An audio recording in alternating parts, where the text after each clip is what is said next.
ನಮಸ್ಕಾರ, good morning. ಇದು news at 11. ನಿಮ್ಮ ಜೊತೆ ನಾನು ಹರೀಶ್ ನಾಗರಾಜು. ಸರ್ಕಾರಿ ಆಸ್ಪತ್ರೆಯಲ್ಲಿ ಮೋಜಿನಾಟದ ಆರೋಪ. ಮೊದಲ ಬ್ರೇಕಿಂಗ್ ನ್ಯೂಸ್. ಕೆಲಸ ಮಾಡೋ ಟೈಮ್ನಲ್ಲಿ ಸಿಬ್ಬಂದಿಗಳ ಜೊತೆ ಚೆಲ್ಲಾಟ ಮಾಡಿರೋ ಆರೋಪ. ಮಂಗಳೂರಿನ ವೈದ್ಯಾಧಿಕಾರಿ ವಿರುದ್ಧ ಆರೋಪ ಕೇಳಿ ಬಂದಿದೆ. ಯಾರು ಆ ಡಾಕ್ಟರ್, ಯಾವ ಆಸ್ಪತ್ರೆ, ನೋಡೋಣ. Breaking news.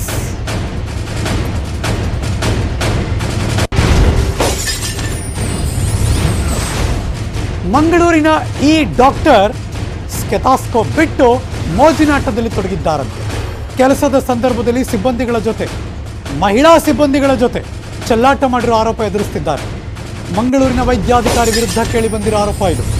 ಮಂಗಳೂರಿನ ವೆನ್ಲಾಕ್ ಆಸ್ಪತ್ರೆಯಲ್ಲಿದ್ದಾರೆ ಡಾಕ್ಟರ್ ಅವರು. ಕುಷ್ಠರೋಗ ವಿಭಾಗದ ಆರೋಗ್ಯಾಧಿಕಾರಿ. ಅವರ ಹೆಸರು ಡಾಕ್ಟರ್ ರತ್ನಾಕರ್ ಅಂತ. Ayushman nodal officer doctor Ratnakar 9 ಮಹಿಳಾ ಸಿಬ್ಬಂದಿಗಳ ಜೊತೆ ಪ್ರತಿದಿನ ಚೆಲ್ಲಾಟ ಮಾಡ್ತಾರೆ ಅಂತ ಆರೋಪ. ಡಾಕ್ಟರ್ ರತ್ನಾಕರ್ ವಿರುದ್ಧ ಜಿಲ್ಲಾಧಿಕಾರಿಗೆ ಕೆಲವರು ದೂರು ಕೊಟ್ಟರು. ನವೆಂಬರ್ 8ನೇ ತಾರೀಕು ಡಾಕ್ಟರ್ ರತ್ನಾಕರ್ ಅಮಾನತಾಯಿತು. DC ಮಾಹಿತಿ ಕೊಟ್ಟಿದ್ದಾರೆ. ಆ ಹೆಣ್ಮಕ್ಳನ್ನ ಅಫ್ಕೋರ್ಸ್ ಅವ್ರನ್ನ ನಾವು ಯಾರು ಅಂತ ರಿವೀಲ್ ಮಾಡೋಕ್ಕಾಗಲ್ಲ. ಆದರೆ ಅವರ ಸಿಬ್ಬಂದಿ, ಮಹಿಳಾ ಸಿಬ್ಬಂದಿಗಳ ಜೊತೆ ಡಾಕ್ಟರ್ ರತ್ನಾಕರ್ ಮಾಡಿರುವ ಒಂದಷ್ಟು ವಿಡಿಯೋ ಫುಲ್ ವೈರಲ್ ಆಗ್ತಾ ಇದೆ. ಕಿಶನ್ ಶೆಟ್ಟಿ ಮಂಗಳೂರಿಂದ ದೂರವಾಣಿ ಸಂಪರ್ಕದಲ್ಲಿದ್ದಾರೆ ಮತ್ತಷ್ಟು ಮಾಹಿತಿ ಕೊಡೋದಕ್ಕೆ. Good morning Kishan. Good morning Harish. Doctor, ಪೇಷಂಟ್ಗಳು ಬರ್ತಿರ್ತಾರೆ, ಹಲವಾರು ಕೇಸಸ್ಗಳಿರುತ್ತೆ.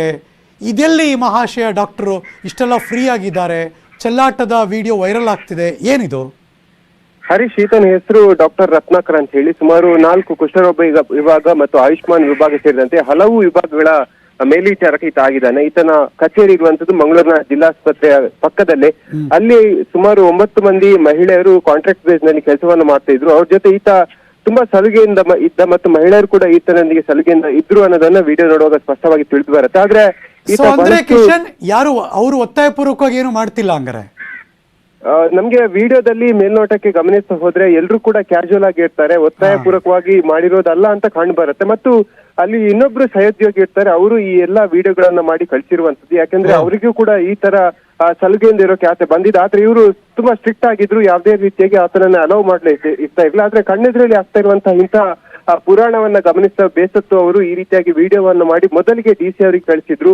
ನವೆಂಬರ್ 8ನೇ ತಾರೀಕಿನಂದೇ ಆತನನ್ನ ಆ ಕೆಲಸದಿಂದ ಅಮಾನತು ಮಾಡಲಾಗಿದೆ. DC ಅವರು ಆದೇಶವನ್ನ ಕೂಡ ಕೊಟ್ಟಿದ್ದಾರೆ. ಸದ್ಯ ವಿಡಿಯೋ ಬಹಿರಂಗವಾಗಿರುವಂತದ್ದು. ಈ ಮೂಲಕವಾಗಿ ಸರ್ಕಾರಿ ಕಚೇರಿಗಳಲ್ಲಿ ಹೇಗೆ ತನ್ನ ಕೆಳಗಿನ ಸಿಬ್ಬಂದಿಗಳನ್ನ ಅಥವಾ ಅಧೀನದಲ್ಲಿರುವಂತಹ ಸಿಬ್ಬಂದಿಗಳನ್ನ ದುರುಪಯೋಗ ಮಾಡ್ತಾರೆ ಎಂಬುದನ್ನ ನಾವು ಸ್ಪಷ್ಟವಾಗಿ ಗಮನಿಸಬೇಕಾಗುತ್ತೆ. ಅಂದ್ರೆ ಈಗ ಸಿಬ್ಬಂದಿಗಳ ಜೊತೆ ಮಾತಾಡೋದು ಅಥವಾ ಒಂದ್ಸರಿ ಅವ್ರನ್ನ ಹಿಂಗ್ ಮುಟ್ಟೋದು ಕ್ಯಾಶುವಲ್ ಆಗಿದ್ರೆ ಓಕೆ. ಅದೇನದು ತೊಡೆ ಮೇಲೆ ಕೂರಿಸ್ಕೊಳ್ಳೋದು ಅಥವಾ ಅಲ್ಲಿ ಇನ್ನೇನೇನೋ ಎಳ್ದಾಡೋದು, ಮತ್ತೆ ಅಲ್ಲೆಲ್ಲೋ ತೊಡೆ ಮೇಲೆ ಮಲ್ಕೊಳ್ಳೋದು, ಇನ್ನೊಬ್ರು ಕಾಲ್ ಮೇಲೆ ಹಾಕೊಂಡಿರೋದು, ಇನ್ನೊಬ್ರು ಭುಜದ ಮೇಲೆ ಕೂತ್ಕೊಳ್ಳೋದು, ಹೆಂಗೆ ಈ ಡಾಕ್ಟ್ರು ಇಷ್ಟೆಲ್ಲ ಈ ತರ ಮಾಡ್ತಾರೆ? ಈ ಡಾಕ್ಟರ್ ರತ್ನಾಕರ್ ಮೇಲೆ ಈ ಹಿಂದೆ ಕೂಡ ಇಂಥದ್ದೇ ಆರೋಪ ಕೂಡ ಕೇಳಿ ಬಂದಿತ್ತು. ಹಲವು ಬಾರಿ ಆತ ಟ್ರಾನ್ಸ್ಫರ್ ಆಗಿದ್ದ. ಅನಂತರವಾಗಿ ಕೆಲವು ವರ್ಷಗಳಿಂದ ಮಂಗಳೂರಲ್ಲಿ ಕೆಲಸವನ್ನ ಮಾಡ್ತಾ ಇದ್ದ. ಈತನ ಮೂಲ ಊರು ಉಡುಪಿ ಜಿಲ್ಲೆ ಅಂತ ತಿಳಿದು ಬಂದಿದೆ. ಈತ ಭಟ್ಕಳದಲ್ಲಿ ಈ ಹಿಂದೆ ಕೆಲಸವನ್ನ ಮಾಡಿದ್ದ. ಅನಂತರವಾಗಿ ಮಂಗಳೂರಲ್ಲಿ ಬಂದು ಕೆಲಸವನ್ನ ಮಾಡ್ಕೊಂಡಿದ್ದ. ಈತನ ಹಿನ್ನೆಲೆಯನ್ನ ಗಮನಿಸ್ತಾ ಹೋದ್ರೆ ಇದೇ ರೀತಿಯಾಗಿ ಹಲವು ಹಿಸ್ಟ್ರಿಗಳು ಕಾಣಲು ಸಿಗುತ್ತೆ. ಆದ್ರೆ ಮಂಗಳೂರಿನ ಪ್ರಕರಣ ಬಹಳಷ್ಟು ಗಂಭೀರವಾಗಿರುವಂತದ್ದು. ಯಾಕಂದ್ರೆ ಸುಮಾರು 9 ಮಂದಿ ಸಹೋದ್ಯೋಗಿಗಳ ಜೊತೆ ಈತ ಅನುಚಿತವಾಗಿ ವರ್ತನೆ ಮಾಡಿದ್ದಾನೆ. ಅದು ಕೂಡ ಏಕಕಾಲದಲ್ಲಿ ಹಲವಾರು ಮಂದಿರ ಜೊತೆ ವರ್ತನೆ ಮಾಡಿದ್ದಾನೆ. ಆಫೀಸಲ್ಲೇ ಡ್ಯಾನ್ಸ್ ಮಾಡೋದಾಗಿರ್ಬೋದು, ಈ ತರ ಕಿಶನ್ ವಿಡಿಯೋ ನೋಡಿದ್ರೆ ಸೀಮ್ಸ್ ಟು ಬಿ ಹೆಬಿಚುಯಲ್ ಅಫೆಂಡರ್. ನೀವು ಹೇಳ್ತಿರೋ ಪ್ರಕಾರ ಆತ ಇದುವರೆಗೆ ಹಲವಾರು ಕಡೆ ಮಾಡಿದ್ದಾನೆ ಅಂತ. ಯಾರೋ ಹೆಣ್ಮಗಳು ತೊಡೆ ಮೇಲೆ ಕೂರಿಸ್ಕೋತಾರೆ, ಇನ್ನೊಬ್ರು ಹೆಣ್ಮಗಳು ವಿಡಿಯೋ ಮಾಡ್ತಿದ್ದಾರೆ. ಒಂಥರ ಹೇಳ್ಬೇಕಾದ್ರೇ ಅವರು ಮಾನಭಂಗ ಮಾಡ್ತಿದ್ದೀನಿ ಅಂತ ಹೇಳು ಅನ್ನೋದು, ಕ್ಯಾಶುವಲ್ ಆಗಿ ನಗೋದು, ಇದೇನಿದು? ಅವರು ಹಾಗೆ ನಗ್ನಗ್ತಾ ಕೂತಿರೋದು, ಅದು ನೋಡ್ತಿದ್ರೆ ಎಲ್ಲಿ ಏನ್ ಮಿಸ್ ಹೊಡಿತಾ ಇದೆ? ಯಾಕೆ ಹಿಂಗೆ ಅಟ್ಮಾಸ್ಫಿಯರ್ ಯಾಕೆ ಹಂಗಿದೆ? ಖಂಡಿತ ಹರೀಶ್, ಯಾಕಂದ್ರೆ ಈ ಬಗ್ಗೆ ಜಿಲ್ಲಾಧಿಕಾರಿಗಳು ಈಗ ಸ್ಟ್ರಿಕ್ಟ್ ಆಗಿ ಆಕ್ಷನ್ ಅಂತ ತೆಗೆದುಕೊಂಡಿರುವಂತದ್ದು. ಎಲ್ಲಾ ಸಿಬ್ಬಂದಿಗಳನ್ನ ಕರೆಸ್ಕೊಂಡಿದ್ದಾರೆ ಮತ್ತು ಕಾಂಟ್ರಾಕ್ಟ್ ಕ್ಯಾರೇಜ್ ಅಲ್ಲಿ ಅವರು ಕೆಲಸವನ್ನ ಮಾಡ್ತಿರೋ ಕಾರಣಕ್ಕಾಗಿ ಅವರು ಯಾವ ಆಯಾಮದಲ್ಲಿ ಕೆಲಸವನ್ನ ಮಾಡ್ತಿದ್ದಾರೆ ಮತ್ತು ಇತರ ಕಚೇರಿಗಳಲ್ಲಿ ಯಾವ ರೀತಿಯಾಗಿ ಪರಿಸ್ಥಿತಿ ಇದೆ ಎಂಬುದ್ರ ಬಗ್ಗೆ ಈಗ ಗಮನ ಕೊಟ್ಟಿದ್ದಾರೆ. ಮತ್ತು ಎಲ್ಲಾ ಕಚೇರಿಗಳಲ್ಲಿ ಕಡ್ಡಾಯವಾಗಿ CC ಕ್ಯಾಮೆರಾಗಳು ಇರಲೇಬೇಕೆಂಬ ಸ್ಪಷ್ಟವಾದ ಆದೇಶವನ್ನ ಕೊಟ್ಟಿದ್ದಾರೆ. ನ್ಯೂಸ್ 18 ಜೊತೆ ಜಿಲ್ಲಾಧಿಕಾರಿಗಳು ಮಾತನಾಡುವ ಸಂದರ್ಭದಲ್ಲಿ ಕೂಡ ಇದೇ ಮಾತುಗಳನ್ನು ಕೂಡ ಹೇಳ್ತಾ ಇದ್ರು. ಎಲ್ಲಾ ಕಚೇರಿಗಳಲ್ಲಿ ಸ್ಟ್ರಿಕ್ಟ್ ಆಗಿರ್ಬೇಕು, ಮಹಿಳೆಯರು ಅಧಿಕ ಸಂಖ್ಯೆಯಲ್ಲಿ ಇರುವಾಗ ಮಹಿಳೆಯರು ಸಲಿಗೆಯನ್ನ ಬಿಟ್ರೆ ಇಂತಹ ಅಧಿಕಾರಿಗಳು ಬೆಳೀತಾರೆ. ಹಾಗಾಗಿ ಮಹಿಳೆಯರು ಮೊದಲಾಗಿ ಅವರು ಸ್ಟ್ರಿಕ್ಟ್ ಆಗಿ ಇರ್ಬೇಕೆಂಬ ಮಾತುಗಳನ್ನು ಹೇಳಿರುವಂತದ್ದು. ಸದ್ಯ ರತ್ನಾಕರನ್ನ ಅಮಾನತು ಮಾಡಲಾಗಿದೆ ಮತ್ತು ಆತನ ವಿರುದ್ಧ ಪೊಲೀಸ್ ಕಂಪ್ಲೇಂಟ್ ಈ ಕ್ಷಣದವರೆಗೆ ದಾಖಲಾಗಿಲ್ಲ. ಇನ್ನು ಕೆಲವು ಪ್ರಕರಣಗಳು ಬೆಳಕಿಗೆ ಬರುವಂತ ಸಾಧ್ಯತೆಗಳು ಕೂಡ ಇದೆ. ಹಾಗಾಗಿ ಹೆಣ್ಮಕ್ಳು ಕೂಡ ಕಂಪ್ಲೇಂಟ್ ಕೊಟ್ಟಿಲ್ವಾ ಏನು? ಇಲ್ಲ, ಈ ಕ್ಷಣದವರೆಗೆ ಯಾರು ಕೂಡ ಕಂಪ್ಲೇಂಟ್ ಕೊಟ್ಟಿಲ್ಲ Harish. Right, thank you Kishan, ಈ ಕ್ಷಣದ ಮಾಹಿತಿಯನ್ನು ಅಪ್ಡೇಟ್ ಮಾಡಿದ್ದಕ್ಕೆ.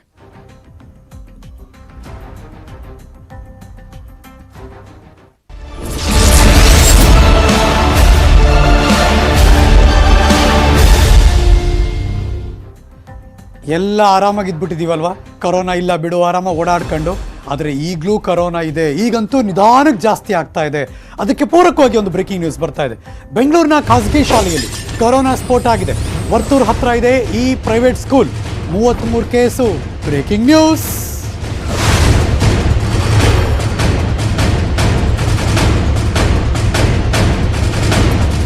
ವರ್ತೂರ್ ಹತ್ರ ಇರೋ ಒಂದು ಬೋರ್ಡಿಂಗ್ ಸ್ಕೂಲ್ ಇದು. 33 ವಿದ್ಯಾರ್ಥಿಗಳಿಗೆ ಕೊರೋನಾ ಪಾಸಿಟಿವ್ ಆಯಿತು. ಸ್ಕೂಲ್ನ ಒಬ್ಬ ಸಿಬ್ಬಂದಿಗೆ ಪಾಸಿಟಿವ್. 300 ವಿದ್ಯಾರ್ಥಿಗಳಿರುವಂತಹ ಬೋರ್ಡಿಂಗ್ ಇದು. ಸ್ಕೂಲ್ 282 ವಿದ್ಯಾರ್ಥಿಗಳು ಮಾತ್ರ ವಸತಿ ಶಾಲೆಯಲ್ಲಿದ್ದಾರೆ. ಶಾಲೆಯಲ್ಲಿನ ಎಲ್ಲ ವಿದ್ಯಾರ್ಥಿಗಳಿಗೆ ಈಗ ಕ್ವಾರಂಟೈನ್ ಮಾಡಿದ್ದಾರೆ. ಮಹದೇವಪುರದಿಂದ ಬಂದಂಥ ವಿದ್ಯಾರ್ಥಿಗಳಿಂದ ಹರಡಿದ ಸಾಧ್ಯತೆ ಅಂತೆ. ಶಾಲೆಗೆ DHO district health officer Srinivas ಅವರು ಭೇಟಿ ಕೊಟ್ಟು ಪರಿಶೀಲನೆ ನಡೆಸ್ತಾ ಇದ್ದಾರೆ. ಮತ್ತಷ್ಟು ಮಾಹಿತಿ ನನ್ನ ಸಹೋದ್ಯೋಗಿ ಚಂದ್ರು ದೂರವಾಣಿ ಸಂಪರ್ಕದಲ್ಲಿದ್ದಾರೆ. Morning Chandru. Good morning Harish Nagaraj. ಎಲ್ಲಿಂದ ಶುರುವಾಯ್ತು ಇದು, ಹೇಗೆ ಹಬ್ಬ? ಹರೀಶ್ ನಾಗರಾಜ್, ಕೊರೋನಾ ಕೊಂಚ ಇಳಿಕೆ ಆಗ್ತಾ ಇದೆ ಅನ್ನೋ ಸಂದರ್ಭದಲ್ಲಿ ಮತ್ತೆ ಅದು ಏರಿಕೆ ಆಗೋ ಸಂಭವ ಇದೆಯಾ ಅನ್ನೋ ರೀತಿಯಲ್ಲಿ ಈ ಒಂದು ಪ್ರಕರಣ ಈಗ ಕಾಡ್ತಾ ಇದೆ. ಯಾಕೆಂತಂದ್ರೆ ಬೆಂಗಳೂರು ಹೊರವಲಯದ ವರ್ತೂರ್ ಬಳಿ ಇರ್ತಕ್ಕಂಥ ಒಂದು ಖಾಸಗಿ ಶಾಲೆ ಇದು.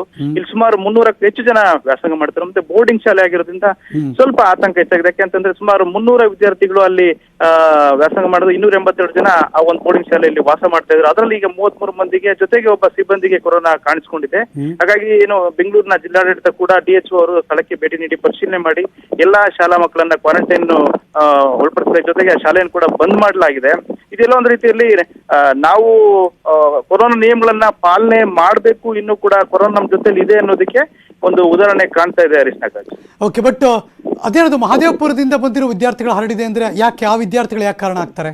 ಹೌದು, ಮಹದೇವಪುರದಿಂದ ಬರ್ತಕ್ಕಂಥ 3 ಜನ ವಿದ್ಯಾರ್ಥಿಗಳು ಅಲ್ಲೇ ಉಳ್ಕೊಳ್ಳದೆ ಶಾಲೆಗೆ ಬಂದು ಹೋಗ್ತಾ ಇದ್ರು ಅಂತ ಅಲ್ಲಿನ ವೈದ್ಯಕೀಯ ಸಿಬ್ಬಂದಿ ಹೇಳುವಂತದ್ದು. ಅವರಿಂದ ಇಲ್ಲಿನ ಮಕ್ಕಳು, ಯಾಕೆಂತಂದ್ರೆ ಎಲ್ಲ 282 ಜನ ಮಕ್ಕಳು ಕೂಡ ಅದೇ ಶಾಲೆಯಲ್ಲಿ ವಸತಿ ಶಾಲೆ ಇರೋದ್ರಿಂದ ಅಲ್ಲೇ ವಾಸವಾಗಿದ್ರು, ಹೊರಗಡೆ ಎಲ್ಲೂ ಹೋಗ್ತಾ ಇರ್ಲಿಲ್ಲ. ಹಾಗಾಗಿ ಅವ್ರು ಯಾರು ಕೂಡ ಹಬ್ಲಿಕ್ಕೆ ಸಾಧ್ಯ ಇಲ್ಲ. ಹೊರಗಡೆಯಿಂದ ಬರ್ತಕ್ಕಂಥ ಮಹದೇವಪುರದಿಂದ ಬರ್ತಕ್ಕಂಥ 3 ಮಕ್ಕಳಿಂದ ಇನ್ಫಾರ್ಮ್ ಆಗಿದೆಯಾ? ಪೋಷಕರು ಕೂಡ ಎಲ್ಲರೂ ಕೂಡ ಮಾಹಿತಿ ನೀಡಿ ಅವರನ್ನು ಕೂಡ ಮುಂಜಾಗ್ರತಾ ಕ್ರಮವಾಗಿ ವೈದ್ಯಕೀಯ ತಪಾಸಣೆಗೆ ಒಳಪಡಿಸಲಾಗಿದೆ. ಇಲ್ಲಿವರೆಗೆ ಯಾರು ಕೂಡ ಕ್ರಿಟಿಕಲ್ ಅನ್ನೋ ರೀತಿಯಲ್ಲಿಲ್ಲ, ಯಾವುದೇ ಸಿಂಪ್ಟಮ್ಸ್ ಇಲ್ಲ. ಆದ್ರೂ ಕೂಡ ಈ ಒಂದು ಕೆಲವರಿಗೆ ಅಲ್ಲಿ ಜ್ವರ ಕಾಣಿಸ್ಕೊಂಡಿದ್ರಿಂದ ಎಲ್ಲರನ್ನ ತಪಾಸಣೆಗೆ ಒಳಪಡಿಸಿದಾಗ ಸುಮಾರು 33 ಮಂದಿಯಲ್ಲಿ ಕೊರೋನಾ ಪಾಸಿಟಿವ್ ಕಾಣಿಸ್ಕೊಂಡಿದ್ದಾರೆ. ಥ್ಯಾಂಕ್ ಯು ಚಂದ್ರು, ಈ ಕ್ಷಣದ ಮಾಹಿತಿಯನ್ನು ಅಪ್ಡೇಟ್ ಮಾಡಿದ್ದಕ್ಕೆ. ಬೆಂಗಳೂರಿನ ವರ್ತೂರಿಂದ ಈಗ ಧಾರವಾಡದ ಕಡೆ ಹೋಗೋಣ. ಧಾರವಾಡದ ಮೆಡಿಕಲ್ ಕಾಲೇಜು ಕೊರೋನಾ ಏರಿಕೆ ಆಯಿತು. ಅಲ್ಲಿ ನಿನ್ನೆನೇ ಜಾಸ್ತಿ ಇತ್ತು, ಇವತ್ತು ಮತ್ತೆ 116 ವಿದ್ಯಾರ್ಥಿಗಳಲ್ಲಿ ಸೋಂಕು ದೃಢ ಆಗಿದೆ. Breaking news.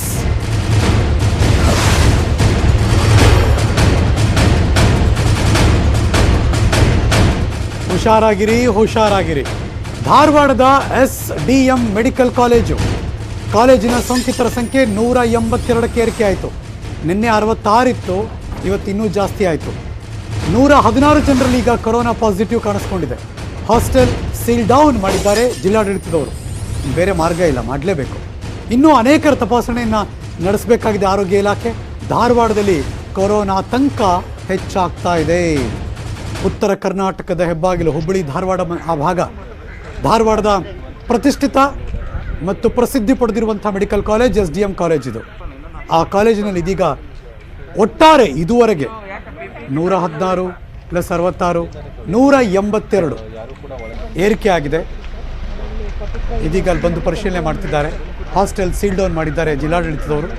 ಇನ್ನೂ ಅನೇಕ ಜನರ ತಪಾಸಣೆ ಮಾಡಬೇಕಂತೆ. ಇಮಿಡಿಯೇಟಾಗಿ ಮಾಡಿ ಹುಡುಕಿ ಇಮಿಡಿಯೇಟಾಗಿ ಅವ್ರನ್ನ ಕ್ವಾರಂಟೈನ್ ಮಾಡದೆ ಹೋದರೆ ಆಮೇಲೆ ತಡ್ಕೊಳಕ್ಕಾಗದೆ ರೇಂಜ್ಗೆ ಒದ್ದಾಡಬೇಕಾಗುತ್ತೆ ಇಡೀ ಜಿಲ್ಲೆ. ಇನ್ನು ಮುಂದೆ ಗೊತ್ತಲ್ಲ, ಈ ಹಿಂದೆ ನೋಡ್ಬಿಡ್ತೀವಿ ಎಷ್ಟೋ ಸರ್ ನಾವು. ಸೊ ಬಿ ಅಲರ್ಟ್, ಹುಷಾರು.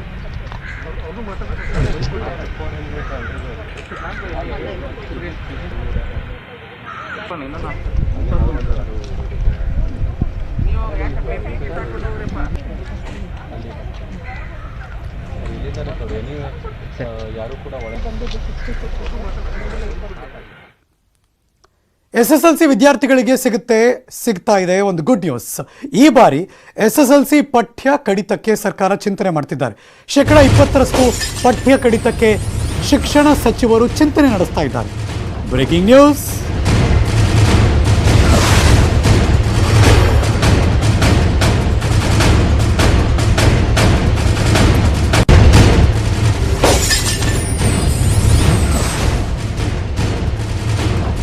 ಶಿಕ್ಷಣ ಸಚಿವರಾದ ನಾಗೇಶ್ ಅವರ ಚಿಂತನೆ ಇದು.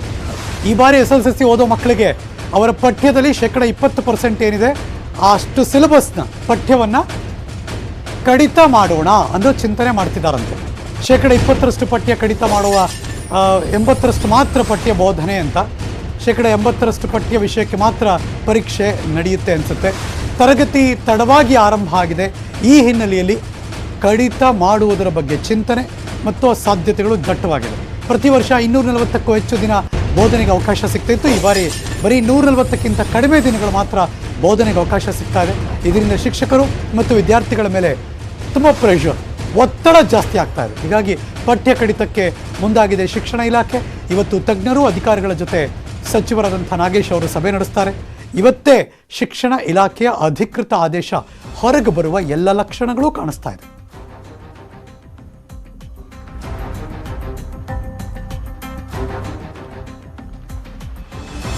ನೋಡ, ಯಾರು ಸಿಕ್ಕರೆ ದೂರವಾಣಿ ಮಾತಾಡಬೇಕು. SSLC ಪಠ್ಯ ಕಡಿತಕ್ಕೆ ಸರ್ಕಾರ ಚಿಂತನೆ ನಡೆಸ್ತಾ ಇದೆ. ಮಾನ್ಯ ಶಿಕ್ಷಣ ಸಚಿವರು ಪ್ರತಿ ವರ್ಷ ಹೋಲ್ ಅಕಾಡೆಮಿಕ್ ಇಯರ್ ಇರುತ್ತೆ, 365 ದಿನ ಒಂದು ಇಯರ್ಲಿ 240 ದಿನ ಹೇಳ್ಕೊಡೋದಕ್ಕೆ ಕಲಿಯೋದಕ್ಕೆ ಅವಕಾಶ ಇರುತ್ತೆ. ಬಟ್ ಈ ಬಾರಿ ಒಂದಷ್ಟು ಕರೋನಾನೇ. ಸೊ ಹಾಗಾಗಿ ಜೊತೆಗೆ ವರ್ಚುವಲ್ ಟೀಚಿಂಗು, ಕೆಲವರೆಲ್ಲ ಸ್ಕೂಲ್ಗೆ ಹೋಗ್ತಾರೆ, ಇನ್ನೂ ಅದಕ್ಕೊಂದು ಪಕ್ಕಾ ಸ್ಟ್ರೀಮ್ ಲೈನ್ ಆಗಿಲ್ಲ. ಸೊ ಹಾಗಾಗಿ ಒಂದು 130-140 ದಿನ ಸಿಗುತ್ತೆ ಅಂತ ಹೇಳಲಾಗ್ತಾ ಇದೆ. ಒಂದು 100-120 ದಿನ ಕಡಿಮೆ ಆಗಿಬಿಟ್ರೆ ಅಷ್ಟು ಕವರ್ ಮಾಡೋಕ್ಕಾಗಲ್ಲ. ಕವರ್ ಮಾಡಬೇಕು ಅನ್ನೋ ಇದ್ದರೆ ತುಂಬ ದೊಡ್ಡ ಒತ್ತಡ ಅದು, ಕಲಿಸೋರ್ಗೂ ಮತ್ತು ಕಲಿಯೋರ್ಗೂ. ಸೊ ಹಾಗಾಗಿ ಆ ಒತ್ತಡದಲ್ಲಿ ಇರಬಾರ್ದು ಅಂತ ಒಂದಷ್ಟು ಪಠ್ಯವನ್ನು ಕಡಿಮೆ ಮಾಡೋದಕ್ಕೆ 20% ಅದನ್ನು ಕಡಿಮೆ ಮಾಡೋದಕ್ಕೆ ಚಿಂತನೆ ಮಾಡ್ತಿದ್ದಾರೆ. ಇವತ್ತು ಮೀಟಿಂಗ್ ಇದೆ, ಮಹತ್ವದ ಮಧ್ಯಾಹ್ನ. ಆವಾಗ ಶಿಕ್ಷಣ ಇಲಾಖೆ ತಜ್ಞರು, ಅಧಿಕಾರಿಗಳು, ಶಿಕ್ಷಣ ಸಚಿವರು ಎಲ್ಲರೂ ಒಂದು ಡಿಸಿಷನ್ಗೆ ಬರ್ತಾರೆ. ಇವತ್ತು ಸಂಜೆ ಅಥವಾ ಸಂಜೆ ಡಿಸಿಷನ್ ಬಂದ ಮೇಲೆ ಮುಖ್ಯಮಂತ್ರಿಗಳು ತಿಳಿಸಿ ಇವತ್ತು ಸಂಜೆ ಹೇಳ್ತಾರೋ ಅಥವಾ ಆ ಥರ ಇಲ್ಲ, ಇನ್ನೂ ಟೈಮ್ ಇರೋದ್ರಿಂದ ಟೈಮ್ ತಗೊಂಡು ಹೇಳ್ಬೋದು ಅವರು. ಒಟ್ಟಲ್ಲಿ SSLC ವಿದ್ಯಾರ್ಥಿಗಳಿಗೆ ಈ ಬಾರಿ ಒಂದಷ್ಟು ಪಠ್ಯ ಕಡಿತ ಆಗುತ್ತೆ ಅನ್ನುವ ಮಾತುಗಳು ಕೇಳಿ ಬರ್ತಾ ಇದೆ.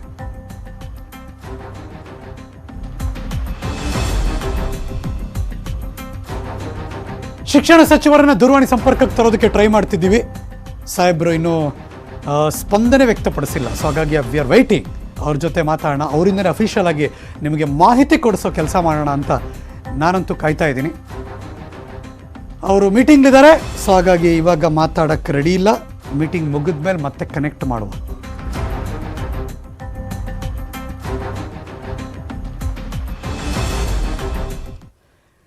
ರೈತ ಚಳವಳಿಗಳಿಗೆ 1 ವರ್ಷ. ಮಂಡ್ಯದಲ್ಲಿ ರೈತರ ಪ್ರತಿಭಟನೆ ನಡೀತಾ ಇದೆ. ಶ್ರೀರಂಗಪಟ್ಟಣದಲ್ಲಿ ರೈತರು ಹೆದ್ದಾರಿ ಬಂದ್ ಮಾಡಿದ್ದಾರೆ. ಹಾಗಾಗಿ ಮೈಸೂರು ಬೆಂಗಳೂರು ಸಂಚಾರ route change. Breaking news.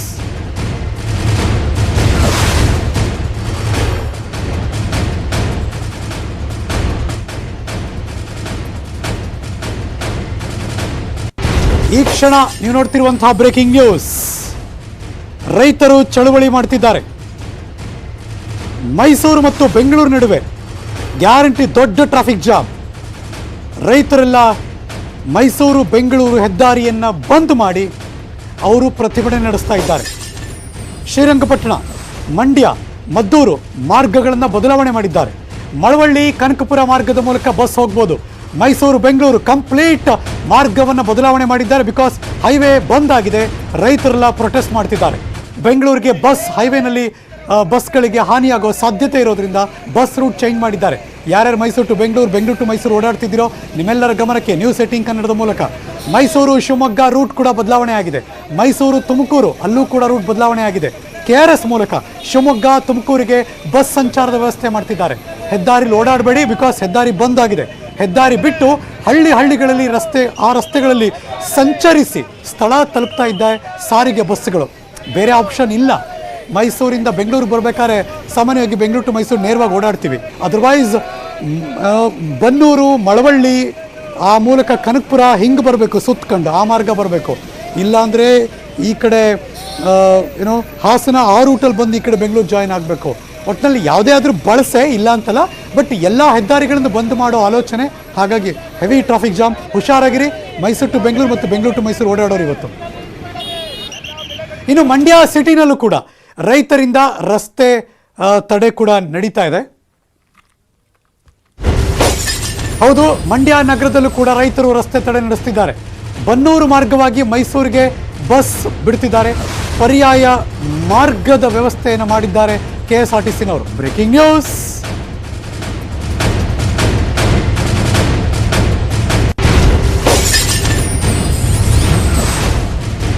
Kilometre ಗಟ್ಟಲೆ ಹಳ್ಳಿಗಳಲ್ಲಿ ಎಲ್ಲ ಕಡೆ ಟ್ರಾಫಿಕ್ ಜಾಮ್. ಯಾರಾದರೂ ಎಮರ್ಜೆನ್ಸಿ ಇಲ್ಲದೆ ಹೋದರೆ ನ್ಯೂಸ್ 18 ಕನ್ನಡ ನೋಡ್ತಿರೋ ಟಕ್ಕಂತ ಫೋನ್ ಹಾಕಿ, ನಿಮ್ಮ ಕಡೆಯವರಿದ್ದರೆ ಇವತ್ತು ಬೇಡ ಬರಬೇಡಿ, ನಾಳೆ ಬನ್ನಿ ಆರಾಮಾಗಿ ಅಂತ. ಯಾಕೆಂದರೆ ಈಗ ಬಂದರೆ ಸಪೋಸ್ ಇವಾಗ ಮೈಸೂರು ಬಿಟ್ಟರೆ 11 ಕಾಲಿಗೆ ರಾತ್ರಿ 6 ಗಂಟೆಗೆ ಬಂದರೂ ಆಶ್ಚರ್ಯ ಇಲ್ಲ ಬೆಂಗಳೂರಿಗೆ, ಹಂಗಿರುತ್ತೆ ಪರಿಸ್ಥಿತಿ. ಸೊ ಹಾಗಾಗಿ ಕೇರ್ಫುಲ್. ಇವತ್ತು ಅರ್ಜೆಂಟ್ ಇಲ್ಲ ಅಂದರೆ ಬರೋದು ಬೇಡ, ಇನ್ಫಾರ್ಮ್ ಮಾಡಿಬಿಡಿ. ಅವ್ರವ್ರು ಎಲ್ಲೆಲ್ಲಿದ್ದಾರೋ ಅಲ್ಲಲ್ಲೇ ಇದ್ಬಿಡಲಿ. Because Bengaluru to Mysuru heavy traffic jam. Corona ಜಾಗೃತಿ ಬಗ್ಗೆ ನೆಟ್ವರ್ಕ್ 18 ಫೆಡರಲ್ ಬ್ಯಾಂಕ್ ಸಹಯೋಗದಲ್ಲಿ ದೇಶದಾದ್ಯಂತ ಅಭಿಯಾನ ಮಾಡ್ತಿದ್ದೀವಿ. ಇದಕ್ಕೋಸ್ಕರ ವಾಟ್ಸಪ್ ಸಹಾಯವಾಣಿ 7977773753ಗೆ ವಾಟ್ಸಪ್ ಮಾಡಿ. 79 77 77 37 53 ವೆಬ್ಸೈಟ್ ಕೂಡ ಇದೆ www.moneycontrol.com/ಸಂಜೀವ್. ನ್ಯೂಸ್ ಮುಂದುವರಿತೆ. ಚಿಕ್ಕ ಬ್ರೇಕ್ ಆದಮೇಲೆ ಎಲ್ಲೂ ಹೋಗದೆ ಕಾಯ್ತಾ ಇರಿ.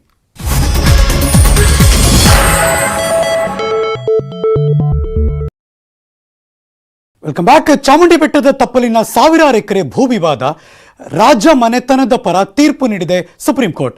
ಸರ್ಕಾರದ ಮೇಲ್ಮನವಿನ ತಿರಸ್ಕರಿಸಿದೆ ನ್ಯಾಯಾಲಯ. Breaking news.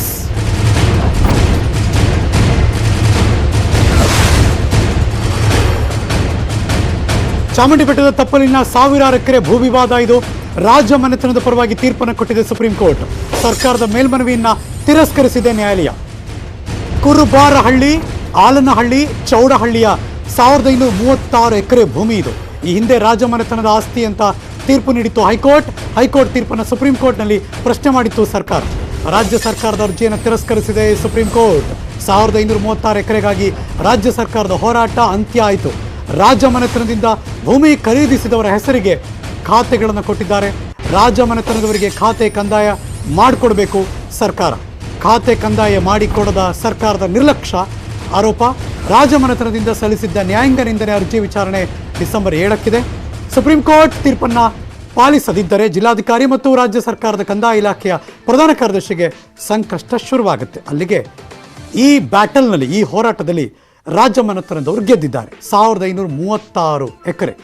ಈಗ ರಾಜ ಮನೆತನಕ್ಕೆ ಒಂದು ದೊಡ್ಡ ರಿಲೀಫ್, ಸರ್ಕಾರಕ್ಕೆ ಮುಖಭಂಗ, ಅದಂತೂ ನಿಜ.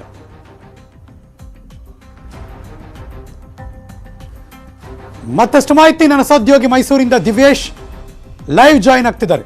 Good morning Divyesh. ಹಲವಾರು ವರ್ಷಗಳು ನಡೆದಂತಹ ವಾದ ಪ್ರತಿವಾದ, ಯಾವೆಲ್ಲ ಅಂಶಗಳನ್ನು ಸುಪ್ರೀಂ ಕೋರ್ಟ್ ಪರಿಗಣಿಸಿ ಹೈಕೋರ್ಟ್ ಆದೇಶವನ್ನು ಎತ್ತಿ ಹಿಡಿದಿದೆ?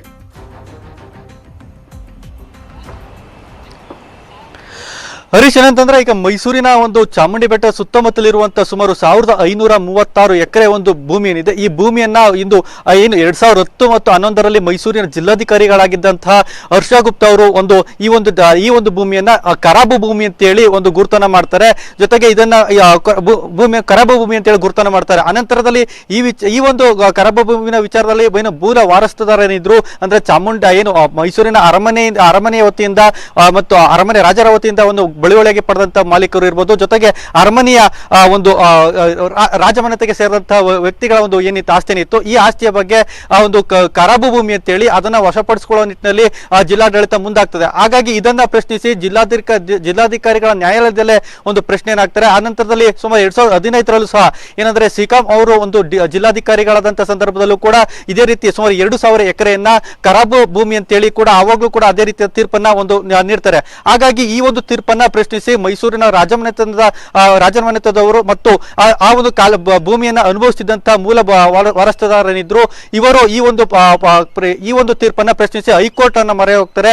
ಆ ಹೈಕೋರ್ಟ್ ಅಲ್ಲೂ ಸಹ ಈ ಒಂದು ವಿಚಾರವಾಗಿ ರಾಜಮನೆತನದ ಪರವಾಗಿ ಕೂಡ ಒಂದು ತೀರ್ಪನ್ನ ಕೊಡ್ತದೆ. ಇದು ಸಂಪೂರ್ಣವಾಗಿ ರಾಜಮನೆತನಕ್ಕೆ ಸೇರಿದಂತ ಒಂದು ಲ್ಯಾಂಡ್ ಆಗಿದೆ. ಹಾಗಾಗಿ ಈ ಲ್ಯಾಂಡ್ ಅನ್ನ ಅವರ ಹೆಸರಿನಲ್ಲಿ ಮೂಲ ವಾರಸುದಾರರೇನಿದ್ದಾರೆ ಅವರಿಗೆ ಕಂದಾಯನ ಮಾಡ್ಕೊಡ್ಬೇಕು ಅಂತೇಳಿ ಈ ಒಂದು ತೀರ್ಪನ್ನ ನೀಡುತ್ತಾರೆ. ಆದ್ರೆ ಮೈಸೂರಿಗೆ ಜಿಲ್ಲಾಧಿಕಾರಿಗಳಿಗೆ ಆಗಿದ್ದಂತಹ ರೋಹಿಣಿ ಸಿಂಧು ಅವರ ಕಾಲದಲ್ಲಿ ಮತ್ತೆ ರಾಜ್ಯ ಸರ್ಕಾರದ ವತಿಯಿಂದನೇ ಒಂದು ಸುಪ್ರೀಂ ಕೋರ್ಟ್ ನಲ್ಲಿ ಹೈಕೋರ್ಟ್ ತೀರ್ಪನ್ನ ಪ್ರಶ್ನಿಸಿ ಸುಪ್ರೀಂ ಕೋರ್ಟ್ ನ ಮೊರೆಯನ್ನು ಹೋಗ್ತಾರೆ.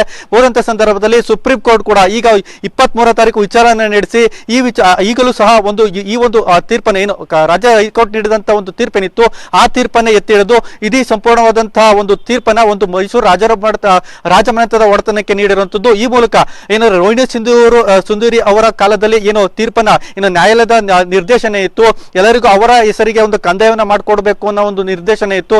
ಇದನ್ನ ಎಲ್ಲೊಂದ್ ಕಡೆ ಅವರು ಕೂಡ ಒಂದು ನಿರೀಕ್ಷಣೆ ಮಾಡಿದ್ರು. ಹಾಗಾಗಿ ರೋಹಿಣಿ ಸಿಂಧೂರಿ ಅವರ ವಿರುದ್ಧನೂ ಕೂಡ ಒಂದು ನ್ಯಾಯಾಂಗ ನಿಂದನೆ ಆರೋಪವನ್ನು ಕೂಡ ಮಾಡಲಾಗಿತ್ತು. ಹಾಗಾಗಿ ಡಿಸೆಂಬರ್ 7ನೇ ತಾರೀಕು ಆ ಒಂದು ವಿಚಾರಣೆ ಕೂಡ ನಡೆಯುವಂತದ್ದು ನಡೆಯಲಿದೆ. ಇಂಥ ಸಂದರ್ಭದಲ್ಲಿ ಈಗ ಮತ್ತೆ ಸುಪ್ರೀಂ ಕೋರ್ಟ್ ಕೂಡ ಈ ಒಂದು ತೀರ್ಪನ್ನೇ ಎತ್ತಿ ಹಿಡಿದಿರೋದ್ರಿಂದ ಈಗ ಮತ್ತೆ ಎಲ್ಲ ಒಂದು ಕಂದಾಯವನ್ನ ಒಂದು ಮೈಸೂರು ರಾಜಮನೆತನ ಸಿಬ್ಬಂದಿ ವಾರಸುದಾರರಿಗೆ ನೀಡಬೇಕಂತ ವಾಸ್ತವತೆ ನಿರ್ಮಾಣವಾಗಿರುವಂತದ್ದು. ಥ್ಯಾಂಕ್ ಯು ದಿವೇಶ್, ಈ ಕ್ಷಣದ ಮಾಹಿತಿಯನ್ನು ಅಪ್ಡೇಟ್ ಮಾಡೋದಕ್ಕೆ. ನೇರವಾಗಿ ಸಂಸತ್ ಭವನ್ಗೆ ಹೋಗೋಣ. ಪ್ರಧಾನಮಂತ್ರಿ ನರೇಂದ್ರ ಮೋದಿ ಅವರು ಮಾತಾಡ್ತಿದ್ದಾರೆ. ಇವತ್ತು ಸಂವಿಧಾನ ದಿನಾಚರಣೆಯನ್ನು ಆಚರಣೆ ಮಾಡಲಾಯಿತು. ರಾಷ್ಟ್ರಪತಿ ರಾಮನಾಥ್ ಕೋವಿಂದ್, ಉಪರಾಷ್ಟ್ರಪತಿ ಹಾಗೂ ಪ್ರಧಾನಿ ನರೇಂದ್ರ ಮೋದಿ ಅವರು ಸೇರಿದಂತೆ ಹಲವಾರು ಕೇಂದ್ರ ಸಚಿವರು ಭಾಗಿಯಾಗಿದ್ದರು. ಸಂವಿಧಾನ ಶಿಲ್ಪಿ ಡಾಕ್ಟರ್ ಬಾಬಾ ಸಾಹೇಬ್ ಅಂಬೇಡ್ಕರ್ ಭಾವಚಿತ್ರಕ್ಕೆ ಅವರೆಲ್ಲ ಪುಷ್ಪಾರ್ಚನೆಯನ್ನು ಮಾಡುವ ಮೂಲಕ ಸಂವಿಧಾನದ ಕರ್ತೃಗೆ ಗೌರವ ಸಲ್ಲಿಸಿದ್ರು. ಇತ್ತ ಸಂವಿಧಾನ ದಿನಾಚರಣೆ ಕಾರ್ಯಕ್ರಮವನ್ನು ಕಾಂಗ್ರೆಸ್ ಮತ್ತು ಇತರ ಹಲವು ವಿರೋಧ ಪಕ್ಷಗಳು ಬಹಿಷ್ಕರಿಸಿವೆ. उसकी पोर्टल की शुरुआत भी आज ही की जाएगी. और इसी में से और मुझे याद है जब सदन में इस विषय पर मैं बोल रहा था 2015 में बाबा साहब आम्बेडकर की 150वीं जयंती के निमित्त इस काम की घोषणा करते समय, तब भी विरोध आज नहीं हो रहा है. उस दिन भी हुआ था कि 26 नवंबर कहां से ले आए, क्यों कर रहे हो, क्या जरूरत थी. बाबा साहब आम्बेडकर का नाम हो और आपके मन में ये भाव उठे, ये देश अब सुनने के लिए तैयार नहीं है.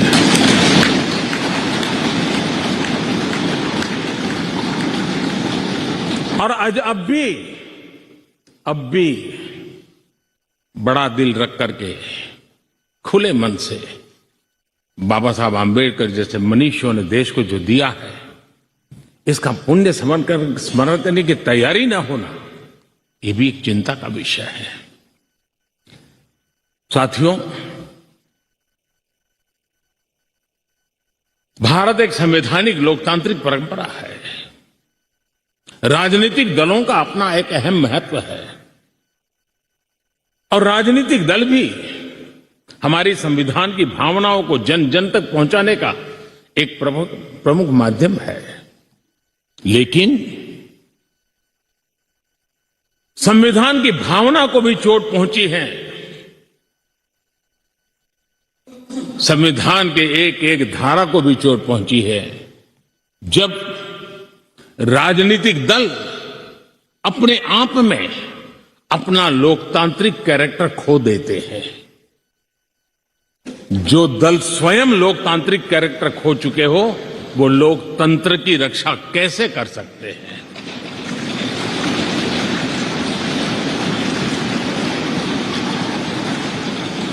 आज देश में कश्मीर से कन्याकुमारी, हिंदुस्तान के हर कोने में जाइए,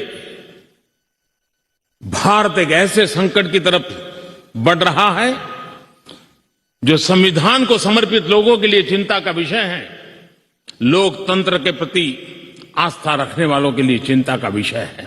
और वो है पारिवारिक पार्टियां.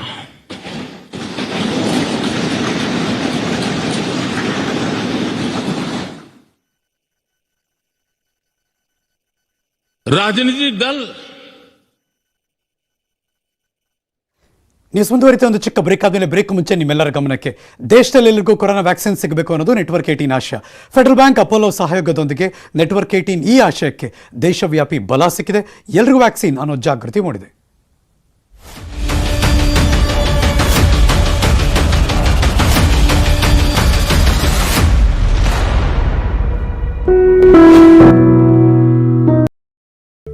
Welcome back. ಆತ ದೇವಸ್ಥಾನಕ್ಕೆ ಬಂದ, ದೇವಿಯ ತಾಳಿಯನ್ನೇ ಕದ್ದ. ಭಕ್ತನ ಸೋಗಿನಲ್ಲಿ ಬಂದು ದೇವಿಯ ತಾಳಿ ಕದ್ದು ಪರಾರಿಯಾದ. ರೇಣುಕಾ ಯಲ್ಲಮ್ಮ ದೇವಸ್ಥಾನದಲ್ಲಿ ನಡೆದಿರುವಂತಹ ಘಟನೆ ಸಿಸಿಟಿವಿ ನೋಡ್ತಾ ಇದೆ. ಮಂಡ್ಯ ಜಿಲ್ಲೆ ಮದ್ದೂರಿನಲ್ಲಿರುವಂತಹ ದೇವಸ್ಥಾನ ಇದು.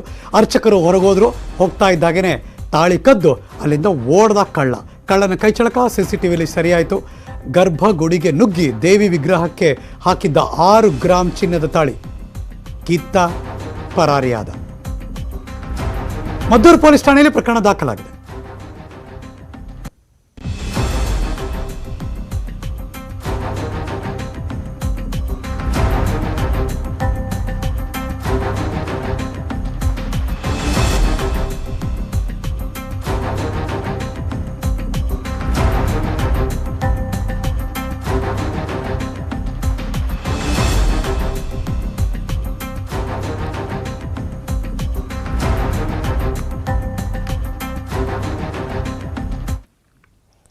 ಧಾರವಾಡ ಪಾಲಿಕೆ ಗುತ್ತಿಗೆದಾರನ ಮೇಲೆ ಹಲ್ಲೆ ಆಗಿದೆ. ಹಲ್ಲೆ ಮಾಡಿದಂತಹ ದೃಶ್ಯ ಸಿಸಿಟಿವಿ ಕ್ಯಾಮೆರಾದಲ್ಲಿ ಸರಿಯಾಗಿದೆ. ಪಾಲಿಕೆ ಪಕ್ಕದಲ್ಲಿರುವಂತಹ ಕಡಪ ಮೈದಾನದಲ್ಲಿ ಹಲ್ಲೆ ಆಗಿರೋ ದೃಶ್ಯ ಇದು. ಅಜೀಜ್ ಮಾಲಿ ಹಲ್ಲೆಗೊಳಗಾದಂತಹ ಗುತ್ತಿಗೆದಾರ ಬೈಕ್ ಮೇಲೆ ಕೂತಿದಾಗ ಹಾಗೆ ನೋಡ್ತಾ ಇರಿ, ಹಿಂದ್ಗಡೆ ಬಂದು ಹಲ್ಲೆ ಆಗಿದೆ. ಬಂದರು. ಉಪನಗರ ಠಾಣೆಯಲ್ಲಿ ಈ ಬಗ್ಗೆ ಪ್ರಕರಣ ದಾಖಲಾಗಿದೆ.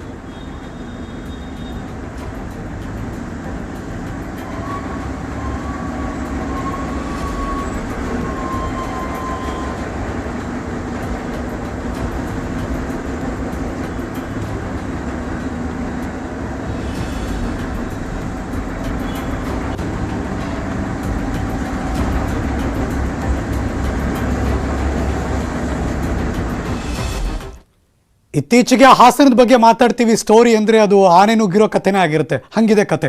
ಇವತ್ತು ಅಷ್ಟೇ ಬೆಳ್ಳಂಬೆಳಗ್ಗೆ ವಸತಿ ಪ್ರದೇಶದೊಳಗೆ ಕಾಡಾನೆ ಎಂಟ್ರಿ ಕೊಟ್ಟಿದೆ. ಸಾರ್ವಜನಿಕರು ಕಾಡಾನೆ ಕಂಡು ಎದ್ದೋ ಬಿದ್ದೋ ಅಂತ ಅಲ್ಲಿಂದ ಫುಲ್ಲು ಓಟ. ಹಾಸನದ ಸಕಲೇಶಪುರ ತಾಲೂಕಿನ ಬಾಳ್ಳುಪೇಟೆಯಲ್ಲಿ ನಡೆದಿದೆ. ಗ್ರಾಮದ ಸಮೀಪವೇ ಗಜಪಡೆ ಬೀಡುಬಿಟ್ಟಿದೆ. ಯಾರಿಗೇ ಆದರೂ ಭಯ ಅಲ್ವ? ಗ್ರಾಮಸ್ಥರು ಎಚ್ಚರಿಕೆಯಿಂದಿರಬೇಕು ಅಂತ ಸೂಚನೆ ಕೊಟ್ಟಿದ್ದಾರೆ. ಇತ್ತ ಕಾಡಾನೆ ಹಾವಳಿಗೆ ಪರಿಹಾರ ಕಂಡು ಹಿಡಿದಿಲ್ಲ ಸರ್ಕಾರ ಅಂತ ಗ್ರಾಮಸ್ಥರು ಆಕ್ರೋಶ ವ್ಯಕ್ತಪಡಿಸಿದ್ದಾರೆ.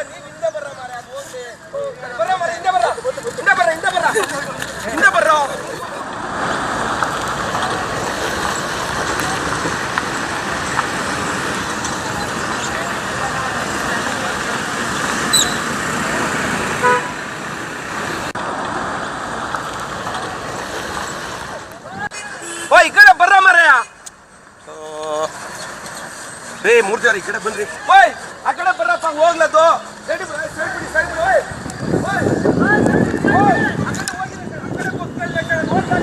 ಹಾಸನದ ಬಾಳ್ಳುಪೇಟೆ ಬೆಳ್ಳಂಬೆಳಗ್ಗೆ ಎಂಟ್ರಿ ಕೊಟ್ಟಿದೆ ಸಲಗ.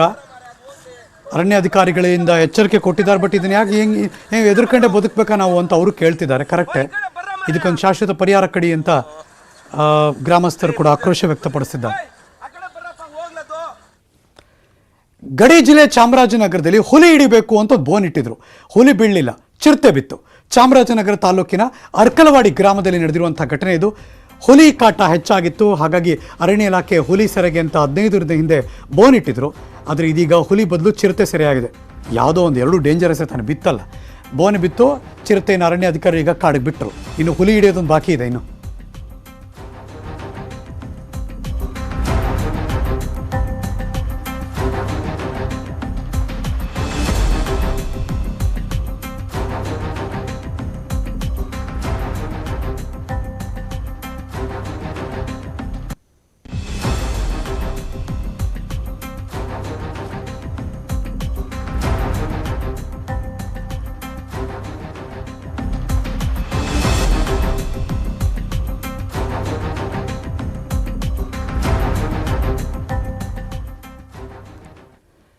ಮುಂಬೈ ಮೇಲೆ ನಡೆದ ಉಗ್ರರ ದಾಳಿಗೆ ಇವತ್ತಿಗೆ 13 ವರ್ಷ ಆಯಿತು. ನವೆಂಬರ್ 26, 2008ನೇ ಇಸ್ವಿ. ಆ ದಾಳಿಯನ್ನು ಯಾರೂ ಮರೆಯೋಕ್ಕೆ ಸಾಧ್ಯನೇ ಇಲ್ಲ. ಮುಂಬೈ ದಾಳಿ ಬಗ್ಗೆ ಟ್ವೀಟ್ ಮಾಡಿದ್ದಾರೆ ಗೃಹ ಸಚಿವ ಅಮಿತ್ ಶಾ ಅವರು. ಹುತಾತ್ಮರಾದ ಸೈನಿಕರಿಗೆ ಹಾಗೂ ಸಾವನ್ನಪ್ಪಿದ್ದ ನಾಗರಿಕರಿಗೆ ಶ್ರದ್ಧಾಂಜಲಿ ಸಲ್ಲಿಸಿದ್ದಾರೆ. ರಕ್ಷಣಾ ಸಚಿವ ರಾಜನಾಥ್ ಸಿಂಗ್, ರೈಲ್ವೆ ಸಚಿವ ಪಿಯೂಷ್ ಗೋಯಲ್ ಕೂಡ ಹುತಾತ್ಮರಿಗೆ ಶ್ರದ್ಧಾಂಜಲಿ ಸಲ್ಲಿಸಿದರು.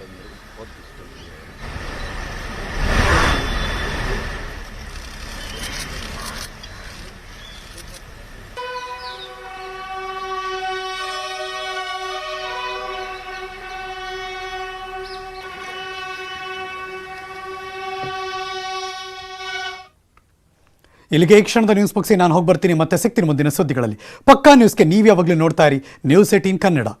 ಜಾಲ ನಮ್ಮದು, ಬಲ ನಿಮ್ಮದು. ಈ ವಾರ್ತೆಯ ಮುಖ್ಯಾಂಶಗಳ ಪ್ರಾಯೋಜಕರು